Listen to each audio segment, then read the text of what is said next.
Catherine. Hey everybody, great to see you. Happy Recovery Month.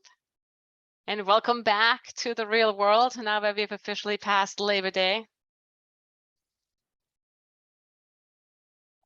I can see Patty. Hey there. We're providing the link to one of your earlier talks in here as well, Patty, as you saw in our slides. Great, thank you. Oh, of course. Oh, and I see Laura Kelly. She used to be one of our clinical research coordinators here at MGH and now is off to her own amazing career. Great to have you here, Laura.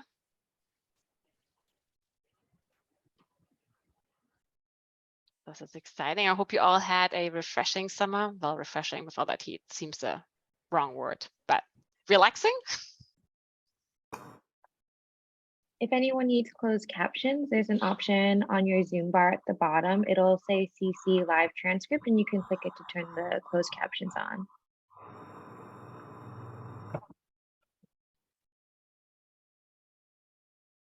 Beautiful.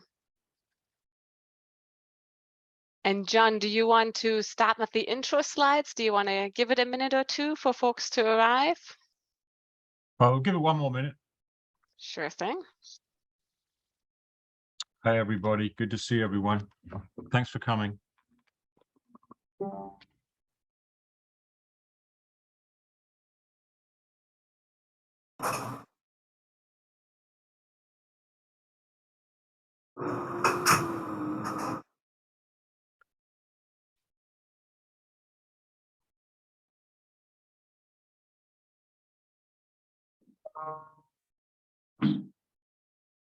So we can get going 12:02. We normally start around 12:02 just to give people a couple of minutes before we get going.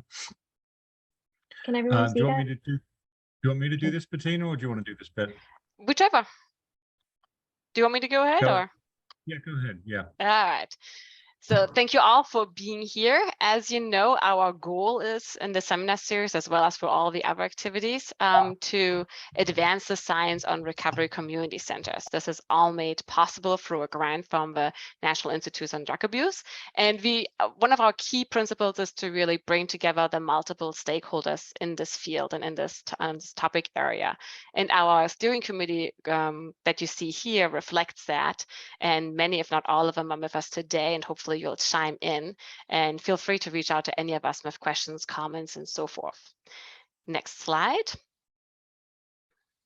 So to also see if you're reaching our multiple stakeholder groups, we always do a poll to kind of ask who you are and where you're from. And then we usually also include questions about today's topic. So we've done that today. If you can start the poll, Catherine. So you will see here our demographic questions that we always ask. And when you answer the questions, you take that little gray thing on the side, just scroll further down. Oh, wait, I don't see the knowledge questions, Catherine. You're muted currently. I have it on a separate poll. Ah, okay. We'll do perfect. And we'll do that right after this one. So let's all just take a moment to go through these demographics.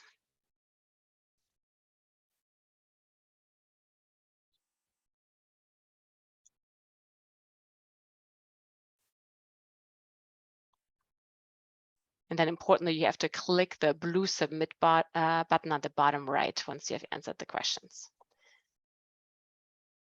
Yeah, and you have to answer them all actually for that to pop up, illuminate before you can submit. I just noticed because I missed one at the top myself, but I did it. Great.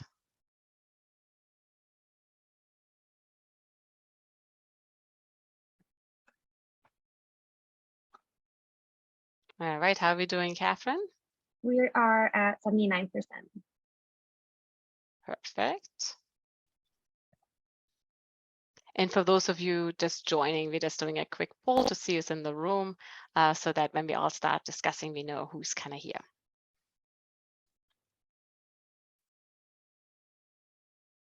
All right, if you had like 80 or so, I think we're good to go, Catherine. Sure. So I'm ending the poll and I'm going to share the results. Beautiful. So you should have a new tab that shows up and you can kind of go through it and see the answers here. So we do have a lot of scientists in the room today, 38%. We also have healthcare decision makers, about 8% in here. And of course, RCC leadership and staff and members are very well represented here.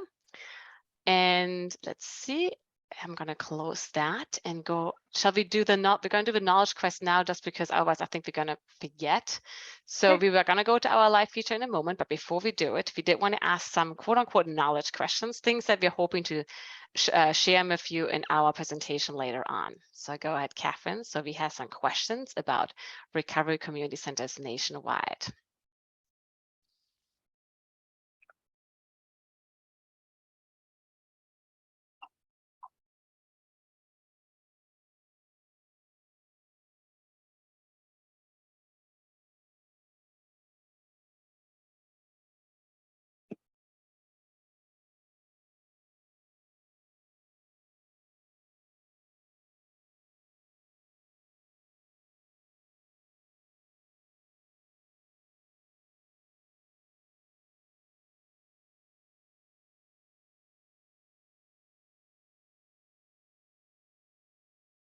And the same thing, just kind of click through here, take your best guess, and then hit the blue submit button.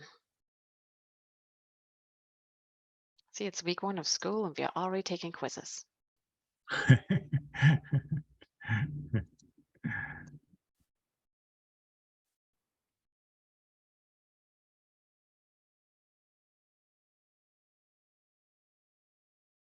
We're at 70% so far. All right, we'll give it 1 more minute and then we'll move on so we can actually talk about all these findings.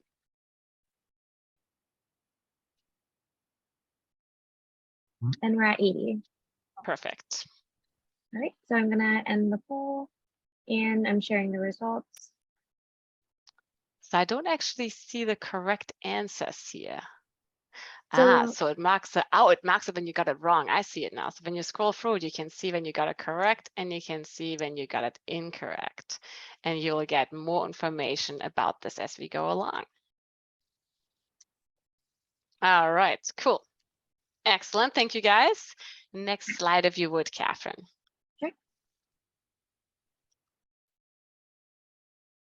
All right, so we'll be talking about recovery community centers nationwide. Some of you who are here today may be joining us for the first time and are not very familiar with recovery community centers. And that's why every seminar we feature one recovery community center to tell us about what they do. So everybody learns what recovery community centers are and who this particular one is. With us today are Samantha Brawley and Mark Polinsky from the Sunrise Community for Recovery and Wellness in Asheville, North Carolina. You guys want to take it away? Yeah, so my name is Samantha, and I'm the RCO director at the Sunrise Community for Recovery and Wellness, which is a really cool position. I am going to read our mission. Our mission is to empower individuals to manage and overcome, I gotta move this, substance use and mental wellness challenges. We envision a world where individuals have no barriers in accessing recovery services and are able to live their best lives without shame, stigma, or discrimination. And then our information is on the bottom there. I'm going to tell like 1 minute blip on Sunrise, and then Mark is going to give you an overview of what it would look like as you walked in the door to our community center.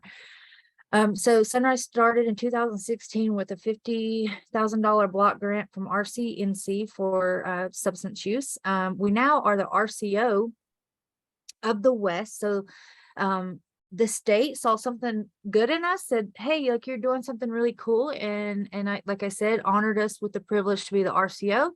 So now we have our own RCC, but we also currently partner and help grant fund other RCCs in the western counties of North Carolina, which has been my job. It is super exciting. We believe that our center is a hub for all our other programs. We have all the other programs, but at the end of the day, the recovery center is where it's all started. It's where we continue to grow. We get the most participants there, and our goal is to have RCCs that we partner with in all the counties on the western side of North Carolina. But I'm going to let Mert tell you about what it would look like if you walked into our center. Thank you. All right, thank you, Samantha. So my name is Mark Polinsky, but I go by Merk, and I'm the RCC coordinator at Sunrise. And what it looks like when you walk through our doors, so a North Carolina certified peer support specialist will greet you at the door. And first and foremost, we're just gonna let the participant know that's coming in that they're welcome here.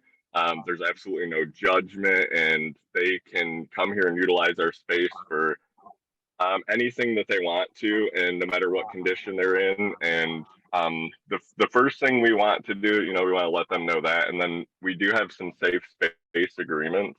We don't have any kind of rules or anything, but it's like 4 or 5 simple things. And we came up with those from all of our staff members and the participants that come in.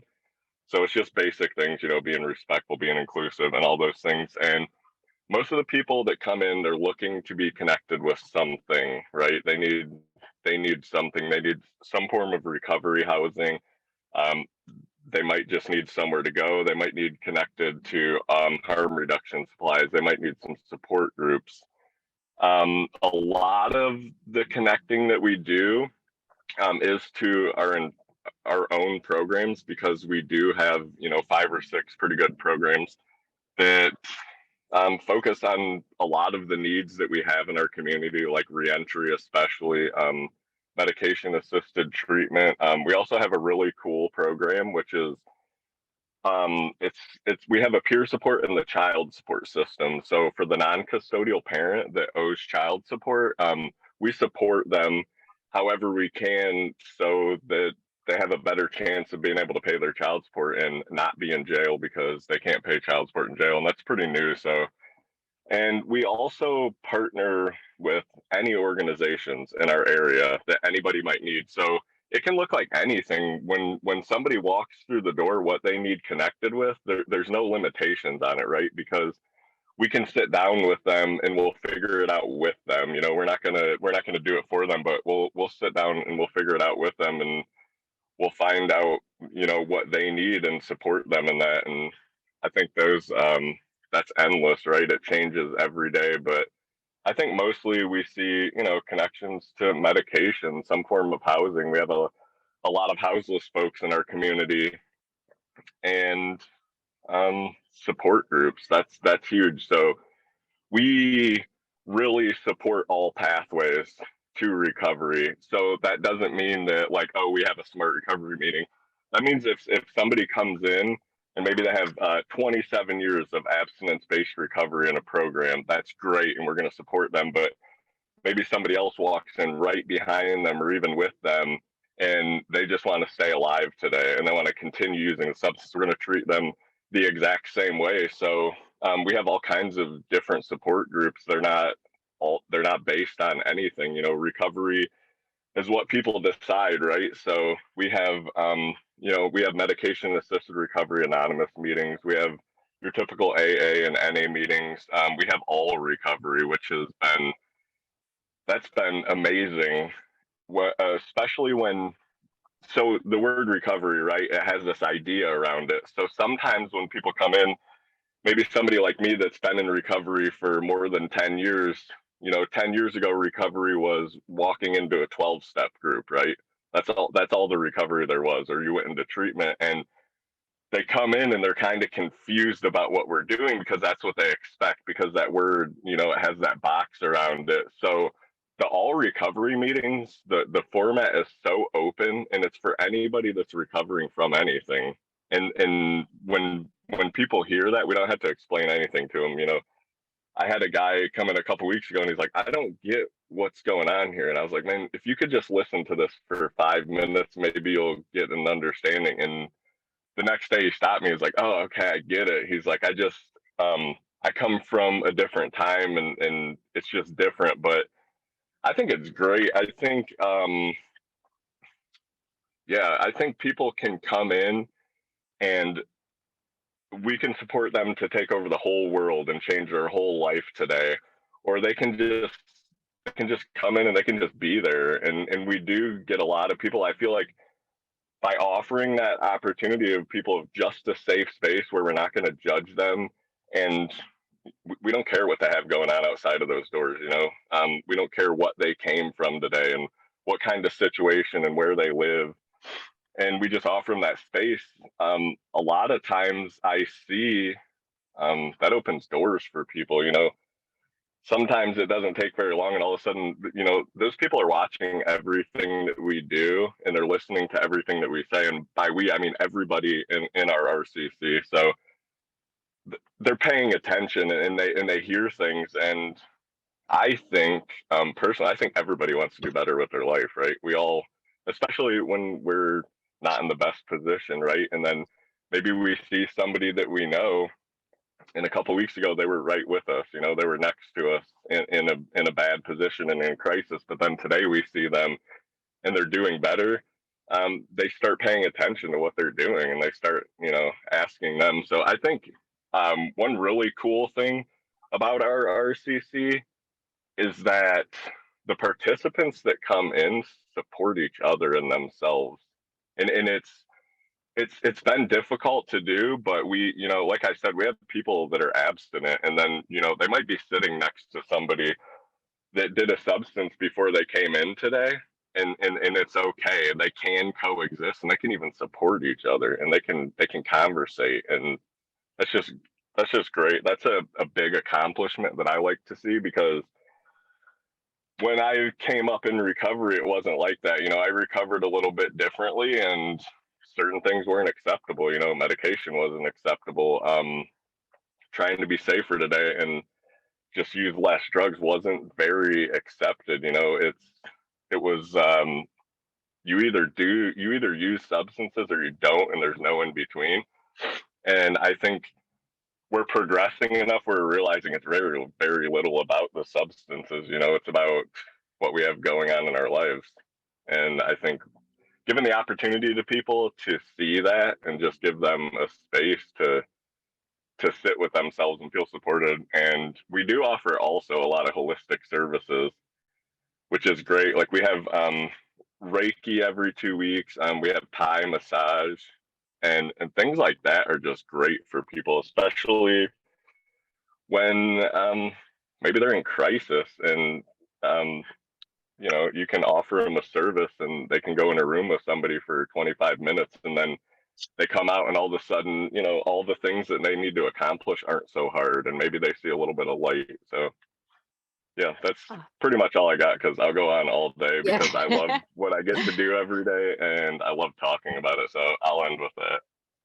Perfect work. And you actually previewed a lot of cool things to be talking about today. So that was perfect. Appreciate it.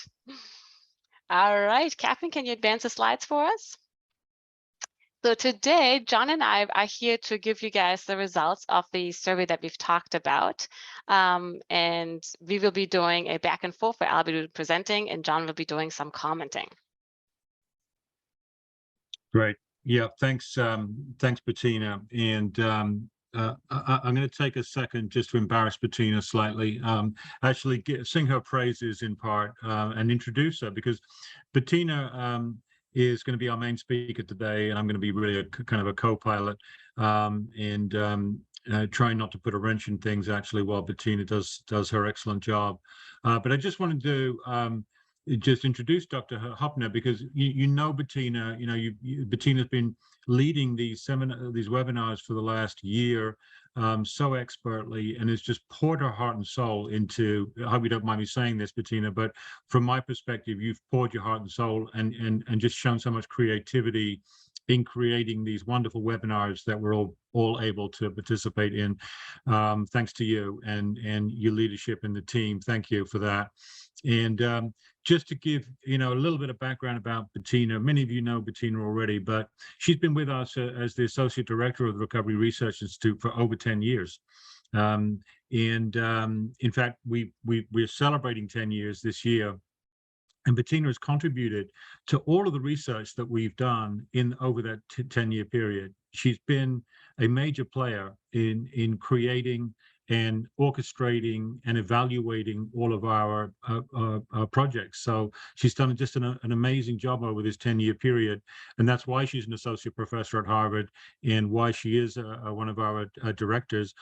And she came really to us with a background in looking at positive psychology and how to reach more people, how to create a greater impact in the world through technology, through mHealth. And really that's the heart of what, correct me if I'm wrong, Bettina, but the heart of what you're really about is really maximizing the impact of what we do through reaching more people. A very pragmatic aspect of her research endeavors has been to do that, to reach more people, to affect change in a positive way in health behavior. And in that regard, she's really focused on positive psychology and positive psychological principles and practices to create and evaluate new interventions. And in fact, that's what kind of drew her to this work on recovery community centers, because she was really kind of fell in love with, if you will, the whole idea of what recovery community centers do and what they're about.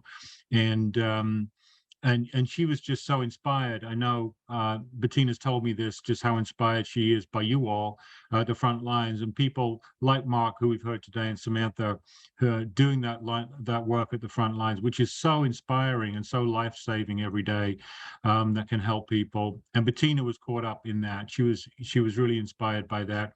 And she is, in my view, I hope you don't mind me saying this, Bettina, but she's kind of re-inspired me, you know, and I think many of us in what she's done here in creating such a wonderful, rich, colorful webinar that we, you know, this is the best webinar I've ever experienced.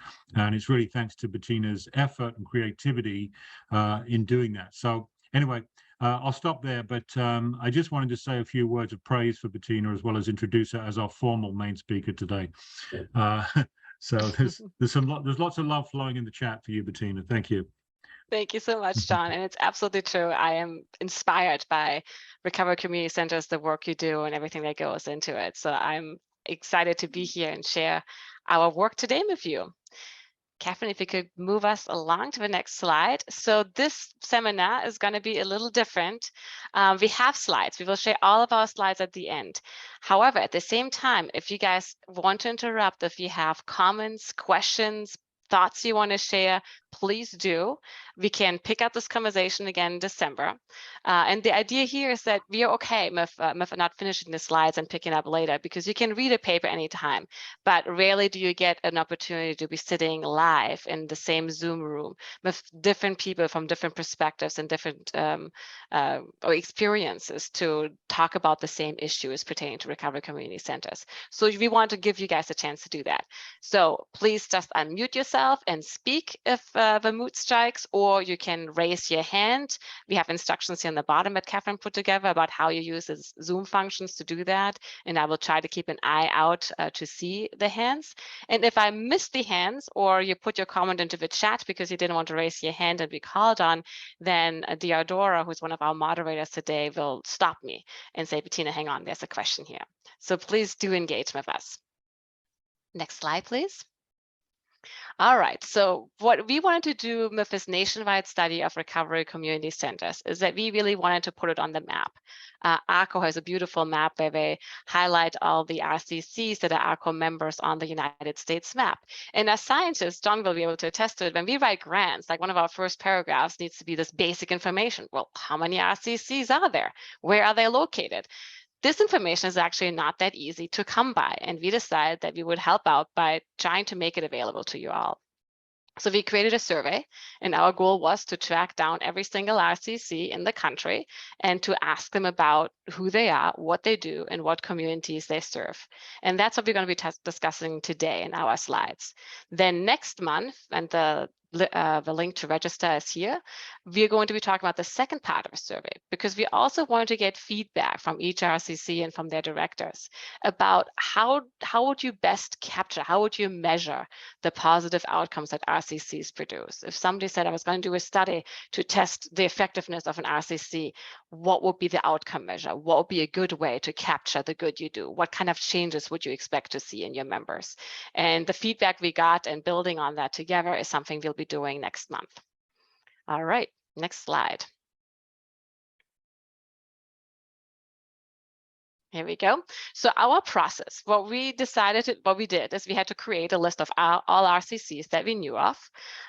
Once we got the list together, we emailed everybody an online survey link, and it was a unique survey link, so directed specifically to the director of that RCC. If that survey didn't get responded, we would then follow up with phone calls. And on the right here, you can see the wonderful people that actually picked up you talked to. If you picked up our call, you talked to one of the 5 of us here, Catherine, Joe, Hazel, Olivia, or myself. And we really took our time. We sent the first survey about a year from now, actually, pretty much exactly to the date, a year from today. And then our phone calling occurred over the last couple of months. And when we got someone on the phone, we really also wanted to have a conversation. We wanted to get the survey, but we also wanted to talk about our whole project, about advancing the science, what the asks would be of RCCs to scientists, clinicians, healthcare decision makers, and so forth. And we engaged in a conversation. So it's one of my funnest things that I did the last year, to have these conversations. And I think that's true for Hazel, Catherine, Joe, and Olivia as well. So we appreciate you guys taking the time to chat with us. For RCCs we couldn't reach, we would Google and find out, do they still exist? Did the information change? What happened here? To kind of get a fuller picture about, the completeness of our list. We did offer remuneration, since it takes time to complete a survey. So we offered $50 for it. And a lot of people didn't even want it. They just wanted to help and say, that's all right. You keep the money and use it for something else. And we appreciate your time. Either way, it was wonderful. Next slide. So here we have a little bit of microfiche, but hopefully it's not too bad. And you can download the slides later on and look at them a little bit up closer. But what we did is we started with 3 lists that we had. We had a list of RCCs from ARCO, who we highlighted early in our seminar series. There was 113 that were on that list last year. We also had a list from the state of Massachusetts, and we had, and they have a number of RCCs, and they told us which ones they were. And then there were some RCCs that we had collaborated with in the past. This is research that John has led years ago in the northeast corner of the United States. Altogether, there was 154 RCCs. And when we started talking with them, they told us about all kinds of other RCCs that weren't on our list. And that was another 95 we heard about. So we reached out to all of those as well, for a total of 249 RCCs. And then in speaking further, we found out that some of them wouldn't describe themselves as RCCs. And here, the idea of how you describe if you are an RCC or not, it's a definition. On the left, you can see how we defined it in this survey, and we asked every director to see, does this describe you? So we said RCCs are currently described as brick and mortar places located within the heart of a community that serve as a central recovery hub by providing a variety of support services for people in or seeking recovery. Does this describe your center? Well, yes, no. And only those who actually said yes to this question would then be included in the data we are sharing today. In the country, as far as we were able to find to date, was 202 RCCs that fit the definition, and 60% of those completed our survey. Next slide. All right, now the results. First, if you can advance the slide, we want to just put it on a map for you guys. So if you just by raw counts take the number of RCCs in a state, you can see that the white states have 0 RCCs in it, and the dark ones have lots of them. And the high category ranges from 6 to 27. So states that have a lot of RCCs are Massachusetts, New York, and Florida. Next slide. if you want to think about more as a per capita issue, this is what we're highlighting here. And now I'm reversing the color coding because of the next slide that's following, where we're now highlighting the states who don't have any RCCs in it. And otherwise we're showing sort of like the per capita rate, okay? And you can see here there's a number of states that, as far as we know, don't have RCCs. If you are the director or a staff member or attendant member of an RCC in one of these states, let us know. We would love to reach out and know about your RCC. Next slide. And then we kind of correlate that with the overdose death data that the CDC keeps. So here's a website that you guys can go to where the CDC shares data from 2020 about the overdose death rate per state. And we kind of put that information together with the per capita RCC presence. And in dark blue, you see here, go back to no, the next slide, this one. Nope. Yeah, here we go. And in dark blue, you see the states highlighted here that don't have any RCCs per capita or at all, obviously, but a high overdose death rate per capita. Those states, Arizona, Louisiana, and Tennessee. So that's it, sort of like on a global, geographically located scale where RCCs are currently located. Okay, next slide, please. Now we looked for each RCC, we had the zip code. And because we have a zip code, we can use the US Census data to look at the demographics of a community in which these RCCs are located. And you can see on the left a pie chart of the demographics of the residents in those zip codes that had RCCs. And on the right, we're showing you a pie chart for the US population in general. And it looks fairly similar, you can see, but there are some differences here. So what we noticed, and I'm curious to see what you all are thinking, we noticed that the slice here for Black residents in zip codes with RCCs was higher than in the US population. We are hoping that this might be a sign that RCCs might be able to fill a gap left by formal treatment. There is some research indicating that there are racial disparities in accessing formal treatment. And I see your hand there, Dora, including how long the treatment is and completion rates. And we are hoping that maybe RCCs are able to fill that gap by having better outreach. Okay, dear Dora. Yes, we had a question in the chat from John Reed. How is an RCC different from an RCO? So an RCO may or may not have a brick and mortar location where people can actually walk through the door and get services. And an RCO may also have several RCCs that it's overseeing and might be doing more advocacy work within a state. And Patty, if you're still here, if you wanted to correct or add anything to that. No, that was a great answer, Bettina. Most RCOs do operate brick and mortar recovery community centers, but some are more focused on advocacy training or outreach and don't necessarily have a center. Perfect. Thank you, Patty. All right, and we have the references here for those papers and happy to send PDFs. Moving along to the next slide. We looked at, let me see, ethnicity in the same way. And here you can see those percentages are aligning a little bit more closely with the US population. And we put at the bottom here the links of how we access the census data in case you wanted to look it up in more detail yourself. I also wanted to highlight that in November, I believe, in November, we are doing a seminar on the promise of RCCs to support Latino and Hispanic communities. So please do register for that as well to focus on exactly on this topic. Next slide. We also wanted to highlight rurality.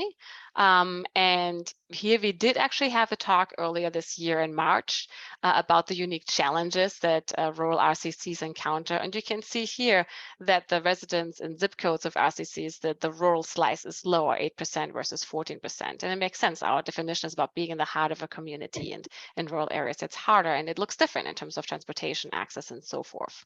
So we're just highlighting here but rural RCCs nevertheless do exist and can thrive.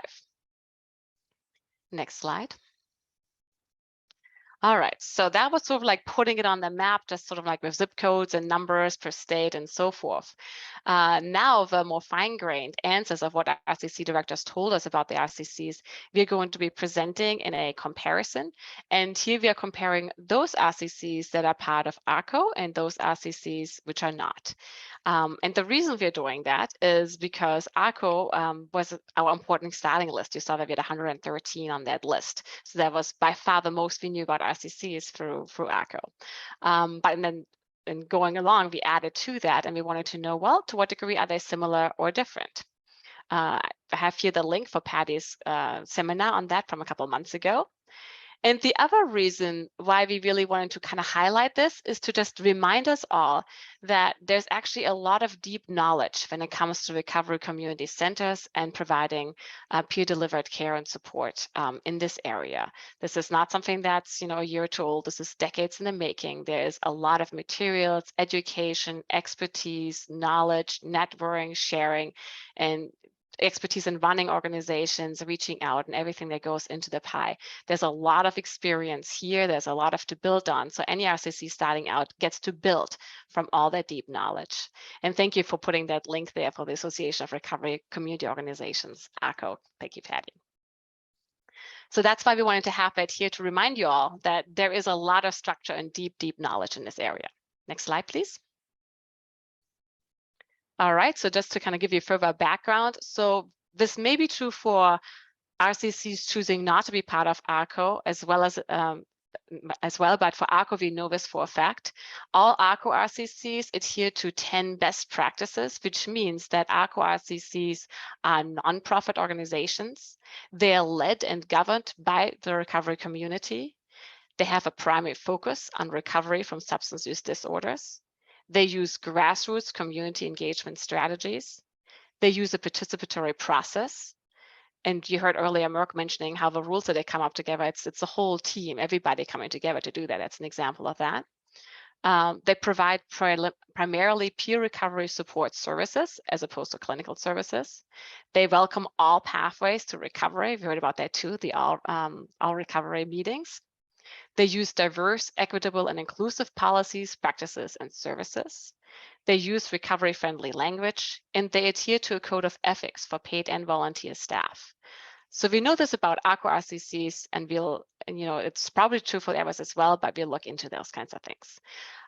In order to be an ARCO member, you do need to apply, so make the decision to do it, and then you get reviewed, and that includes a review of your online presence. How does your language and your framing of what you do reflect these values and these practices? And then you get reviewed by a group of peers who then either hopefully pass your application. Go on to the next slide, please. So just to kind of give you an idea why an RCC may choose or not choose to do this, the pros are that you gain visibility and advocacy on the federal level. You have access to a community of RCCs who can provide insight, guidance, and feedback. And you also get some discount on curricula for continuing education around peer recovery support services, as well as the recovery data platform that we'll talk about next in our next seminar. And the cons are simply that, and this could be a pro as well, actually, that you do have somebody else looking at your stuff online, your online presence, and give you feedback on what you're doing and how you're doing it. And of course, there's also a fee to make all these other things possible, which is on a sliding scale. All right, so keeping that in mind, we're now going to present data on this kind of comparison. Next slide, please, Catherine. So first, we wanted to just give you an insight into the characteristics and participation of RCCs nationwide. I mentioned we had a total of 122 nationwide, 57 ARCO, and 65 other RCCs. And you see here that, let me see if I have my notepad here. So on average, RCCs have been in operation for over 7 years. And you see that number to be higher for ARCO RCCs than non-ARCO RCCs by several years. And let me see, that's one difference we saw.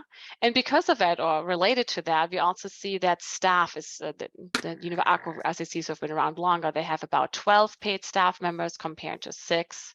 And that is significant over here. So basically for this column, every time you see a number going below 0.05, that means that they are statistically significant. Anything above 0.05 means that they may be different, but not much so. Theodora?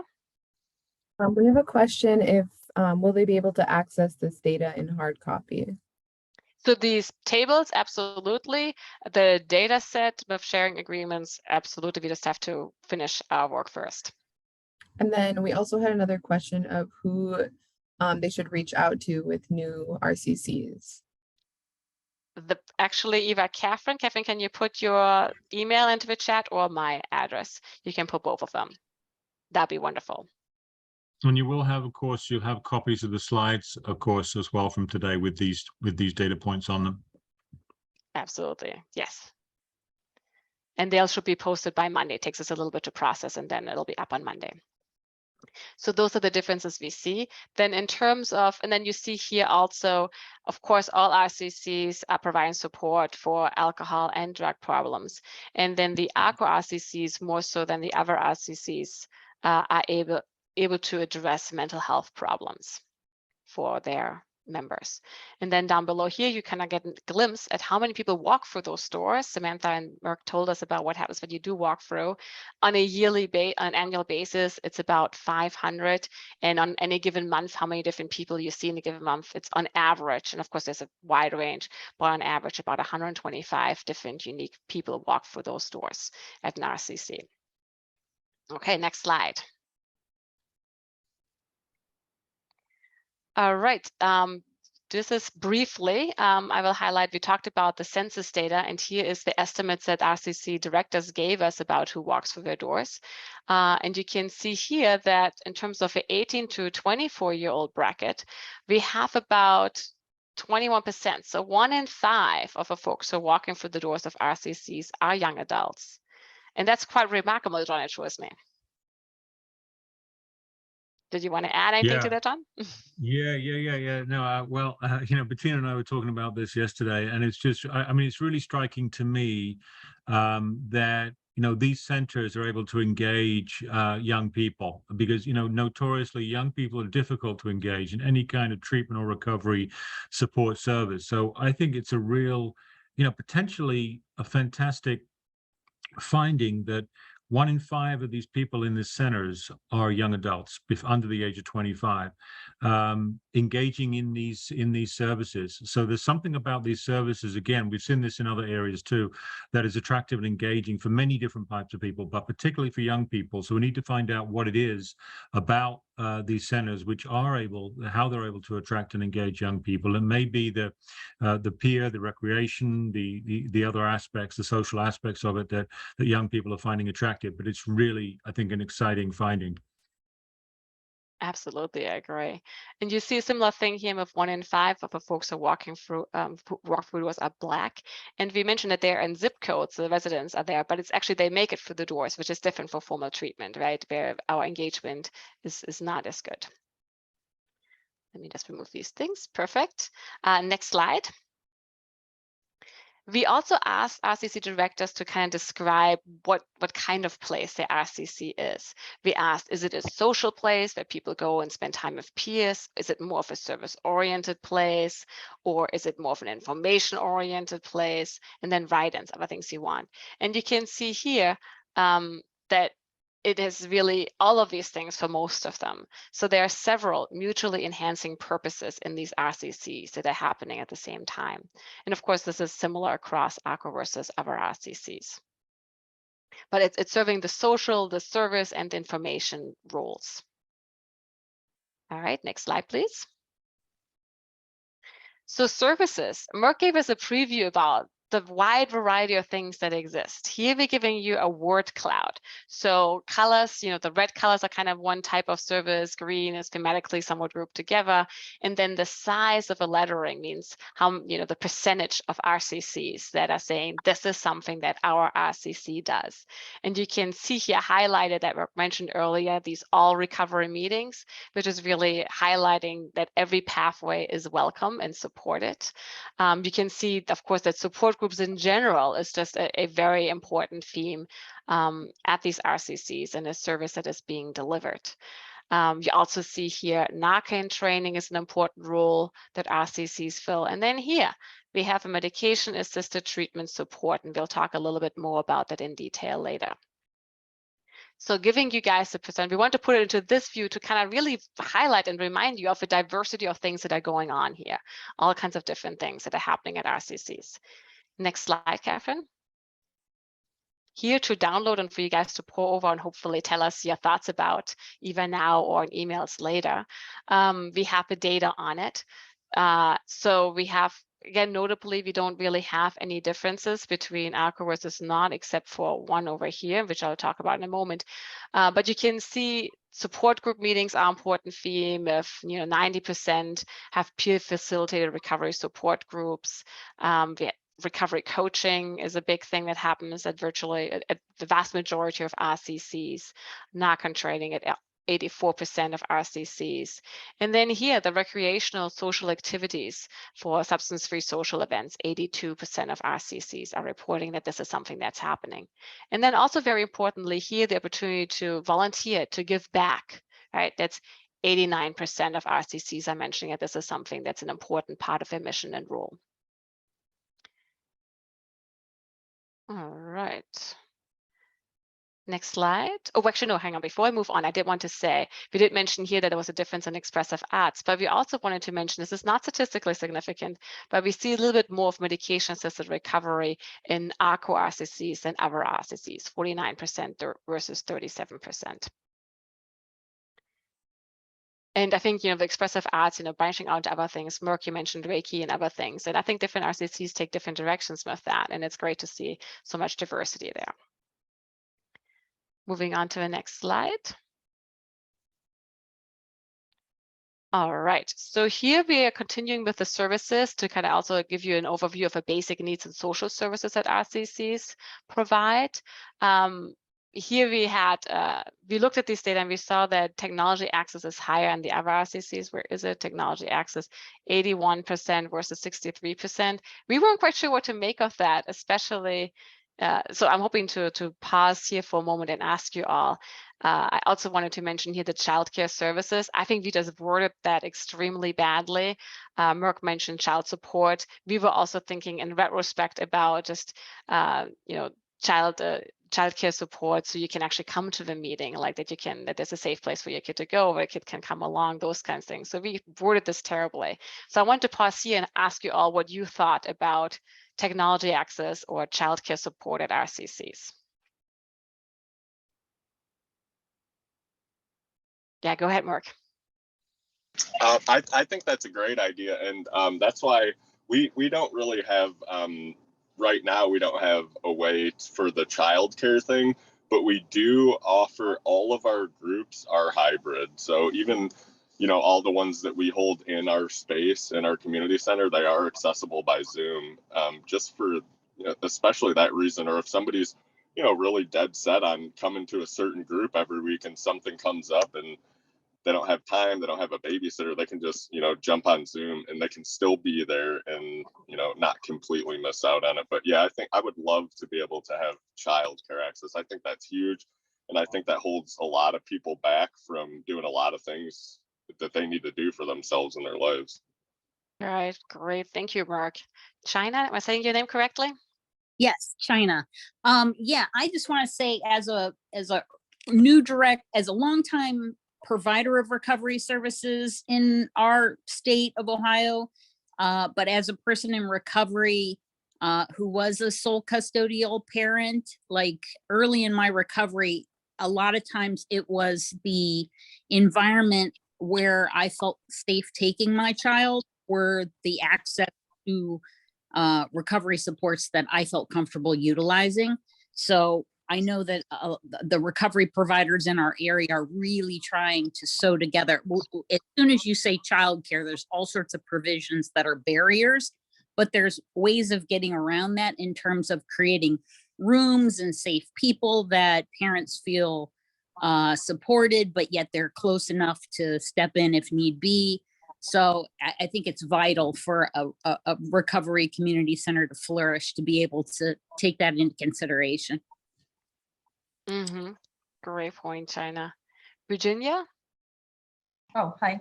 So yes, I think it's a very important service. And I think one of the challenges that exists for recovery support centers, I know in Massachusetts, is that the sponsor agency may feel that there's just too high a risk to providing some kind of babysitting or childcare services. And so the work really goes back to the Recovery Support Center. Hope the Holyoke, for instance, has done a really incredible job of developing trainings for people, having monitors available so that parents can see their children as they're in a support group and they can feel comfortable, and having some real good policies in place. And I think that's the key thing, you know, is making sure that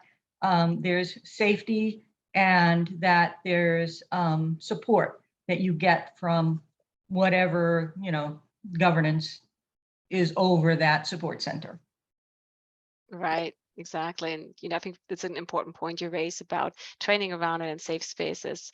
I saw a question here earlier about why was coming to childcare services are badly worded. I think because childcare services also might help, might be support in navigating protective child services, those kinds of services and issues about gaining custody back for a child you no longer have custody for, and so forth. And we were wondering if that's what people were thinking when we asked about, but we were really thinking more globally, like you all just mentioned, about being able to bring your kid along with you, having a safe place for your kid to be while you are participating in recovery meetings and other activities to help you stay on track. So I think our wording might have boxed us in, which is why we saw a very low number of RCCs saying, yes, this is something that we are doing. We're certainly hearing in the chat now that it's important to many people and increasingly on our minds. Great, thank you guys. Any other questions, Theodora, I missed here?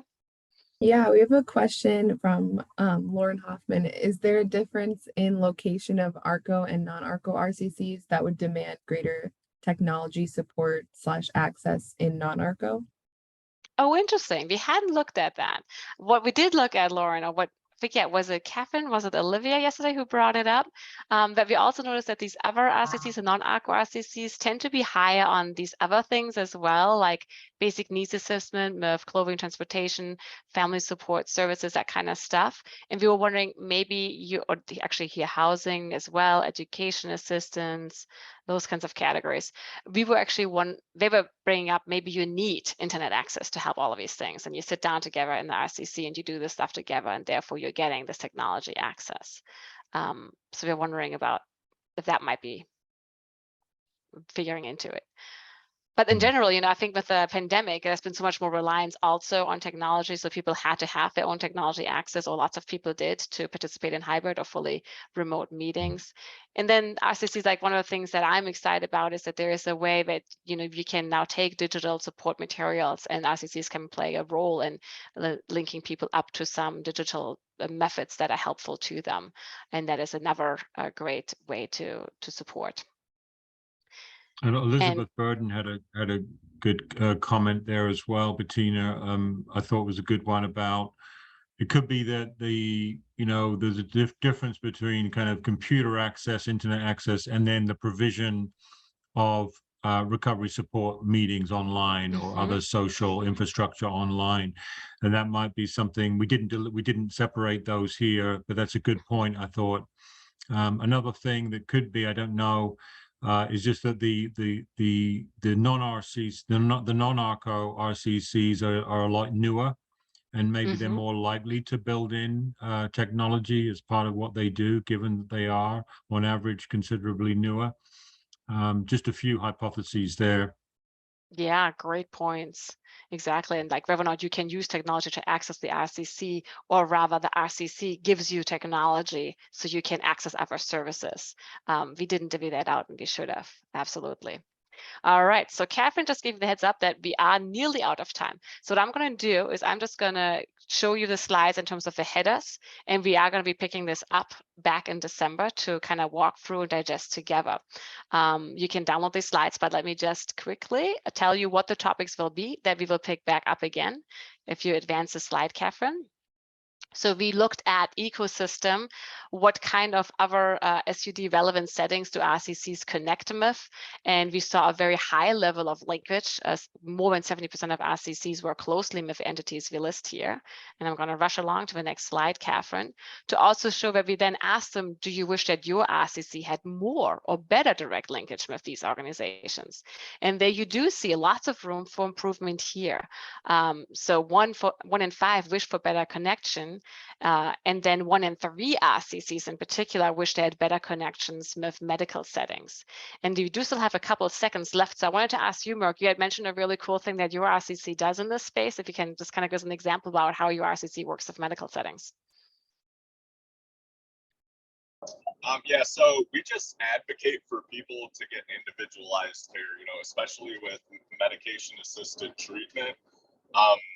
There for a while, you know, we had people coming in and expressing that they weren't being heard, you know, and they would be given medication based on what everyone else was being given, and maybe it was not enough, it was too little, whatever. And we advocated for those people. We had conversations with the providers and just told them, like, hey, don't forget, we can't treat everybody the same, you know, just because somebody's coming in and they're using this much fentanyl and then somebody else doesn't mean, you know, when they're coming in and they're saying, hey, I can't stand up, or hey, I'm not getting what I need, so I'm going back to fentanyl or whatever it is, just to listen to them, you know.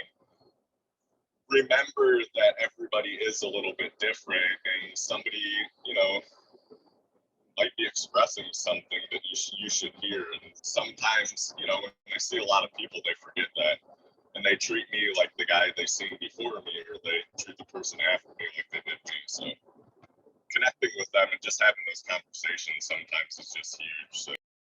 Yeah, great. Thank you, Mark. Theodora, you? Yes. Oh, yeah. We had a couple questions. One was, where do RCCs get their funding federally, or their sources of financial support? And then the other one was, are collegiate recovery programs in higher education considered to be an RCC? Okay, so for collegiate recovery programs, and you can correct me, we have a back echo. Do you have your mic open, Dia? Okay, there you go. So collegiate recovery, we usually group separate, because usually you need to actually be a student at that university to have access to that care, versus RCCs are open to everybody. That's the point. So for instance, in Louisiana, we actually looked for RCCs. We could only find the collegiate program that they have, but that is behind a firewall of the health services of LSU, so that the person couldn't just readily access that. For funding, that one is a big issue. So we have some information. It's not terribly great, but there's a variety of them. SAMHSA certainly is funded a lot. There's state funding for it. And there's a lot of philanthropy and people just making it happening. And it's tough to keep RCCs going. It takes a lot of resources, and it's cobbled together. So that is definitely a really burning and pressing issue that other people can speak to much more knowledgeably than I can. But this is a quick overview to address that question. All right, to rush you along for the last topic so you know what to look forward to, add-to source medication is something we looked at to see how open are RCCs to medications to assist recovery in general, as well as medications for opioid use disorder. And there's actually a really high percentage of RCCs, 47%, that advocate for the use of medications for opioid use disorder. So very welcoming places for medications. Next slide. Yeah, that's actually proactive advocation. So, I mean, that's pretty remarkable given how much stigma is around, even in the clinical addiction system. So that these centers are proactively advocating for these is really, I think, quite remarkable, as well as 90% being supportive of medications. This is 50% being proactive about advocating for it. So I think that's really quite striking, isn't it? It's huge, absolutely. And look at the percent of RCCs indicating extremely open to it, 68%. That's huge. And we'll definitely circle back in December to have more conversation around that. Next slide. We talked about occurrence of negative experiences. To your knowledge, has a person taking medications for opioid use disorder experienced any of the following? And you see very, very few RCCs who's ever really had an experience for pressure to stop using medications, which is important to know for clinicians when they refer their patients to RCCs. Next slide. And then we're thinking of RCCs as agents for social justice, social change and justice. We asked, for example, about anti-racism, and 95% of all the RCCs say they take an active anti-racism stance. And here you can kind of see all the activities that they are engaging in. So there's 47% of RCCs that engage in targeted outreach to BIPOC populations, 68% of RCCs that encourage their staff and members to speak out against racism and discriminatory behavior. So there's really there's support and there's proactive movement and support in these RCCs. And then that brings me to next slide, our takeaways, which we kind of talked about. You know, each RCC is unique, but they are more alike than different, be it ARCO or not. There's a lot of commonality, shared vision and mission, and collaboration between RCCs, which we think is critically important to highlight. We talked about RCCs being very welcoming, recovery-oriented environments for persons using medications to support them in their recovery. And then the proaction in terms of outreach to different communities, being inclusive for people who use medication, for people who use other pathways. Any pathway is welcome, as seen in the all recovery meetings. And then we talked a little bit already about the success in engaging young folks, which is quite rare when it comes to addiction and recovery support. And then I just wanted to close by saying that we will pick this up, last slide, Catherine, in December. Please do reach out. We will look for all the comments you put in the chat. We always read them after our events, and we will build on those questions to then provide information in December and start with those points. I'm also happy to hear from you over email. Do send me your thoughts, requests for papers, and so forth. Happy to continue the conversation that way. And also, I'm happy to set up time to chat via Zoom with any and all of you. I really appreciate all the people who've taken time to do this survey, and I appreciate you all for being here today and thinking through these data with us. Thank you.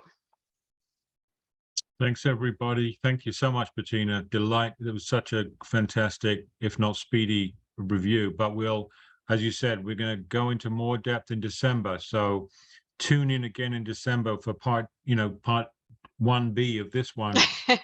In terms of because there's lots of juicy nuggets here that we're going to kind of unravel and really look in depth along those, the service linkages and the desire for more types of service linkages, particularly for medical settings and prescribers, and also for the attitudes around medications, and just how this is really, I think, a game changer in terms of the positivity around medications for and the attraction and engagement of people with opioid use disorder who are taking medication.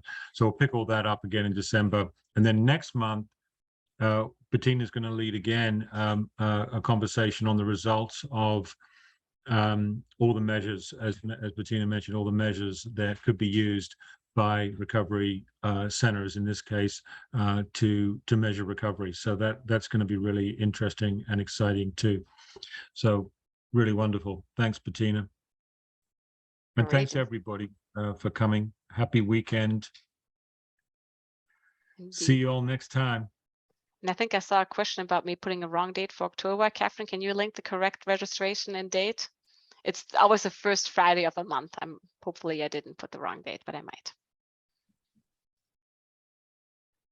I think the question was whether or not we would be discussing this 1B in October or yeah, so December. we're doing the 1B in December simply because we have October and November already scheduled, and we want to honor the registrations of those who sign up for those specific events.